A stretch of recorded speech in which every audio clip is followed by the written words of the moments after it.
हाय बच्चों, आप लोग कैसे हैं। आशा करते हैं आप लोग अच्छे होंगे।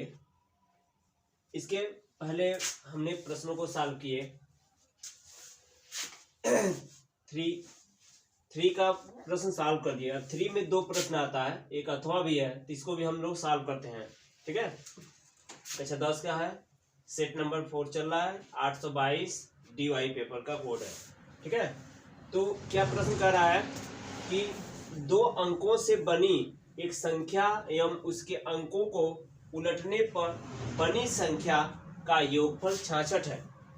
यदि संख्या के अंकों का अंतर 2 है तो संख्या ज्ञात कीजिए। तो पहले हम क्या करते हैं, दहाई और इकाई का अंक मान लेते हैं। माना दहाई का अंक x और इकाई का अंक y है। इसलिए संख्या बराबर क्या हो जाएगा, संख्या बराबर हमारा 10x प्लस y हो जाएगा। क्यों? क्योंकि पहले क्या दहाई माना गया है, फिर इकाई माना है, यानी इकाई दहाई 10 के साथ। अगर सैकड़ा रहता 100 जेड बनते। तो संख्या हमारा क्या हो गया 10x प्लस y। अब प्रश्न अनुसार क्या कर रहा है कि दो अंकों से बनी संख्या है 10x प्लस y, और उसके अंकों को उलटने पर बनी संख्या। तो अब इसके अंकों को भी उलट देंगे तो 10y प्लस x हो जाएगा, और दोनों का योगफल कितना है 66। तो लिखते हैं, तो एक दो अंकों की संख्या 10x प्लस y, और उन अंकों को उलटने से, यानी कि अंकों को उलटने से मतलब हो गया 10y प्लस x, इन दोनों का योगफल कितना है 66 है। तो जोड़ देते हैं, 10x और x हो गया हमारा कितना 11x, 10y और y हो गया 11y बराबर 66।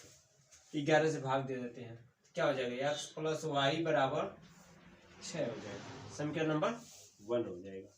दूसरा क्या कर रहा है, तथा दूसरा कह रहा है यदि संख्या के अंकों का अंतर 2 है, तो अंकों का अंतर यानी कि x और y का अंतर कितना है 2 है, तो संख्या ज्ञात करनी है। तो समीकरण x माइनस वाई बराबर 2 हो गया। अब क्या करते हैं, समीकरण 1 और 2 को जोड़ देते हैं। समीकरण 1 प्लस 2 से समीकरण 1 और 2 को जोड़ देते हैं। तो समीकरण 1 क्या है, x प्लस वाई बराबर हमारा 6 है, और x माइनस वाई बराबर हमारा 2 है। तो जोड़ेंगे तो y से y कट जाएगा, x और x कितना हो गया 2x हो गया, बराबर है कितना हो गया 8 हो गया। यानी कि x बराबर कितना हो जाएगा 8/2, गुणा है तो बटे में हो गया। x बराबर कितना हो गया 4। x का मान समीकरण किस में रख दें, 1 में रख देते हैं। समीकरण 1 में रखने पर x का मान किस में रखने पर, समीकरण 1 में x के स्थान पर 4 कर देते हैं। तो 4 प्लस y बराबर कितना हो गया 6, y बराबर 6 माइनस 4, y बराबर कितना हो गया 2 हो गया। तो अतः क्या पूछा गया है कि संख्या ज्ञात कीजिए। तो अतः संख्या हमारा 10x प्लस y, यानी कि 10 गुणे x का मान कितना निकाले हैं 4 है, 4, और y का मान कितना है 2। ये कितना हो गया 40 हो गया प्लस 2, अर्थात ये हो गया हमारा 42। ये हमारा क्या हो गया आंसर हो गया। ठीक है, रेडी। अगला प्रश्न है 24 नंबर नहीं है, ये 4 नंबर प्रश्न है, दिया है 24 नंबर। तो दिया है 60 मीटर ऊंचे किसी भवन के शिखर से किसी मीनार के शिखर और पाद के अनुमान कोण क्रमशः 30 अंश और 60 अंश है। मीनार की ऊंचाई ज्ञात कीजिए। तो 60 मीटर ऊंचे भवन के शिखर से, यानी कि क्या है कि 60 मीटर जो ऊंचा भवन है वो मीनार के शिखर और पाद को देख रहा है, यानी कि यहाँ पर भवन की ऊंचाई ज्यादा है और मीनार उस भवन से छोटा है। तो पहले क्या करते हैं, पहले भवन को बना देते हैं। कितना मीटर है ऊंचा? 60 मीटर। एक मीनार है जो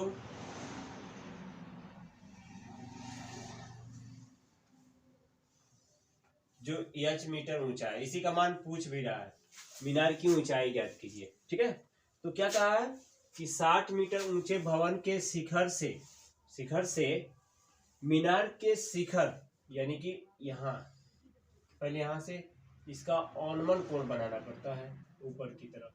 30 अंश है तो ये वाला भी एकांतर कोण के अनुसार 30 अंश का हो गया।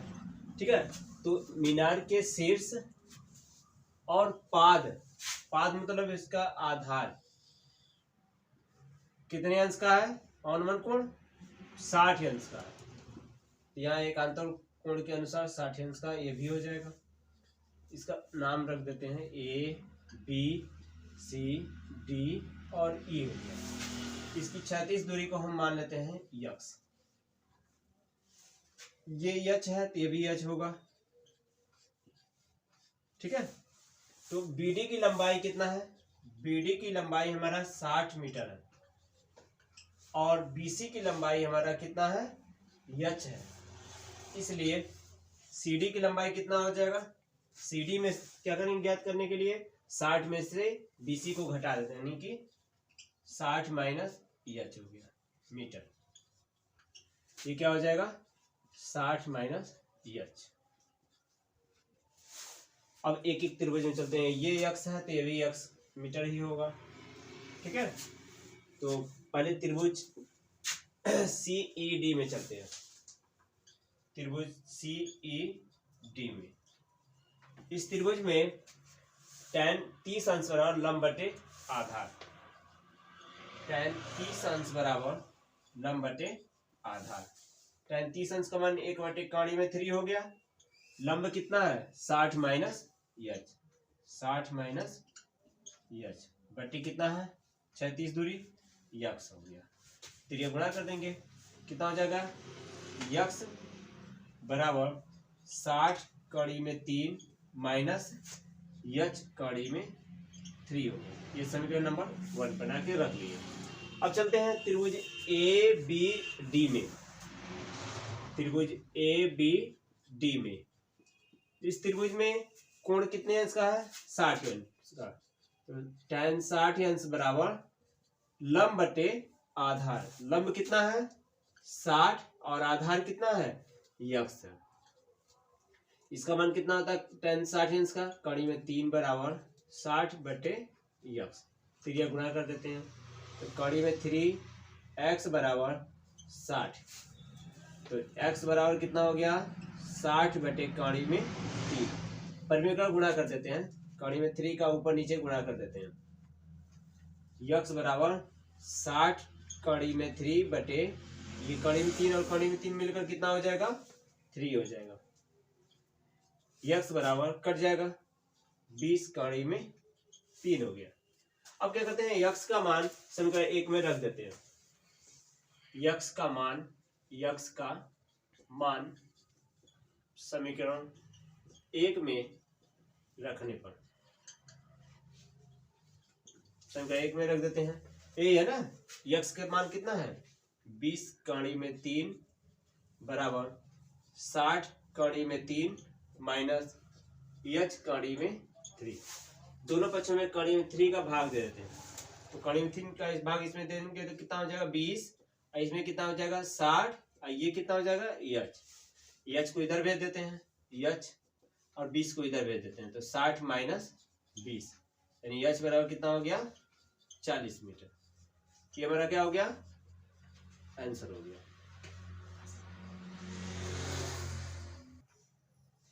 चलते हैं अगले प्रश्न में, चौथे का अथवा में। एक चिड़िया 80 मीटर ऊंचे पेड़ पर बैठी हुई पृथ्वी तल के किसी बिंदु से चिड़िया का उन्नयन कोण 45 अंश है। चिड़िया क्षैतिज दिशा में अब इस प्रकार उड़ती है कि उसकी पृथ्वी तल से ऊंचाई सदैव समान रहती है। तो 2 सेकंड बाद और 2 सेकंड बाद उसी बिंदु से चिड़िया का उन्नयन कोण 30 अंश हो जाता है। तो चिड़िया के उड़ने की चाल क्या होगी? तो चित्र इसका बनाया जाए। पहले कहता है कि एक चिड़िया 80 मीटर ऊंचे पेड़ पर बैठी है। कोई 80 मीटर ऊंचा एक पेड़ है, 80 मीटर, यहाँ पर चिड़िया बैठी हुई है। ठीक है, पृथ्वी तल के किसी बिंदु से चिड़िया का उन्नयन कोण 45 अंश देखा गया। मान लेते हैं इस बिंदु से इसका उन्नयन कोण क्या देखा गया? 45 अंश देखा गया। ठीक है, और चिड़िया क्षैतिज दिशा में अब इस प्रकार उड़ती है। अब चिड़िया बैठी है, उड़ते हुए जा रही है। मान लेते हैं यहां तक गई चिड़िया, उड़ते हुए क्षैतिज दिशा में अब इस प्रकार उड़ती है कि उसकी पृथ्वी तल से ऊंचाई सदैव समान रहती है। पृथ्वी तल से ऊंचाई सदैव समान है। तो 2 सेकंड बाद उसी बिंदु से अब इसको, यानी कि अब यहां से जा रही है, तो इसको यहां से और यहां तक आने में उसको कितना समय लग रहा है? 2 सेकंड का। 2 सेकंड बाद उसी बिंदु से चिड़िया का उन्नयन कोण, इसी बिंदु से चिड़िया का उन्नयन कोण कितने अंश का देखा गया? 30 अंश का देखा गया। ठीक है, अब ये कितने अंश का हो गया? 30 अंश का हो गया।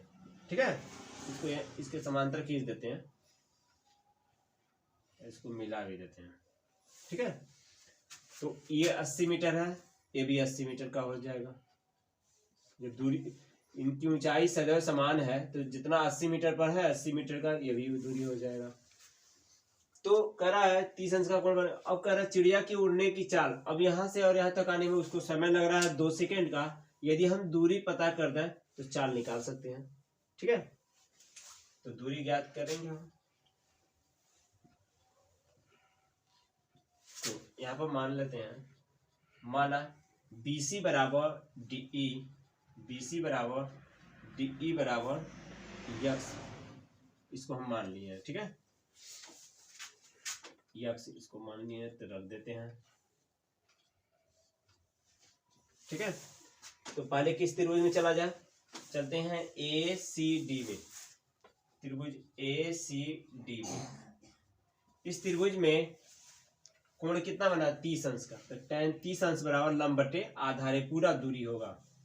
तो tan 30 अंश बराबर लंब बटे आधार, लंब बटे आधार लिख देते हैं पहले। इसका मान 1 बटे कड़ी में 3, लंब कितना है? 80, और आधार क्या है?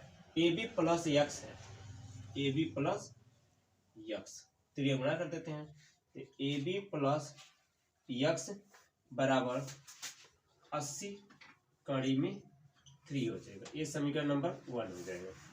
अब चलते हैं त्रिभुज ABE में चलते हैं। दूसरा त्रिभुज है त्रिभुज ABE में। इस त्रिभुज में कोण कितने अंश का बना है? 45 अंश का। tan 45 अंश बराबर लंब बटे आधार। तो लंब कितना है? 80, और आधार क्या है? AB है। tan 45 का मान 1 हो गया, 80 बटे AB। फिर ये गुणा कर देते हैं, तो AB बराबर क्या हो जाएगा? 80 हो जाएगा। ठीक है, 80 मीटर हो जाएगा। AB का मान समीकरण 1 में रख देते हैं। AB का मान समीकरण 1 में रखने पर रख देते हैं। यहाँ पर कितना है? 80 प्लस यक्स बराबर 80 कड़ी में 3 है। तो यक्स बराबर 80 कड़ी में 3 माइनस 80। तो यक्स बराबर, यक्स है क्या? यक्स इसकी दूरी है, तो हम इसको लिख देते हैं दूरी बराबर, दूरी बराबर दोनों में से 80 कॉमन ले लेते हैं, तो 80 कॉमन हो जाएगा, तो कड़ी में 3 माइनस 1 मीटर हो जाएगा। ठीक है, और समय कितना दिया है? समय इसका दे दिया है 2 सेकंड का समय लगा है, 2 सेकंड। ठीक है, तो हमको क्या निकालना है? चाल निकालने के लिए कहा है ना, चाल ज्ञात कीजिए। तो क्या होता है, चाल बराबर दूरी बटे समय। दूरी कितना है, 80 कड़ी में 3 माइनस 1 बटे कितना है, समय 2 है। तो हमारा हो जाएगा 40 कड़ी में 3 माइनस 1। तो यहाँ पर देखा ये जा रहा है कि कड़ी में 3 का मान दिया हुआ है, तो यहाँ पर रख देते हैं। तो 40 कड़ी में 3 का मान 1.732 माइनस 1, यानी कि 40 गुणे घटा देंगे तो कितना बचेगा, 0.732। पहले हम 10 का गुणा कर देते हैं इसमें, तो यानी बच जाएगा ये 4 गुणे 7.32 गुणा कर दें। 4 दूनी 8 हो गया, 4 3 12 को 2 हो गया, 7 चौको 28 1 29। मात्रक क्या होगा, दूरी का मात्रक हमारा क्या है, मीटर है, ये सेकंड है, यानी कि ये जो चाल आएगा वो 29.28 मीटर प्रति सेकंड हो जाएगा। ये हमारा क्या हो जाएगा, आंसर हो जाएगा।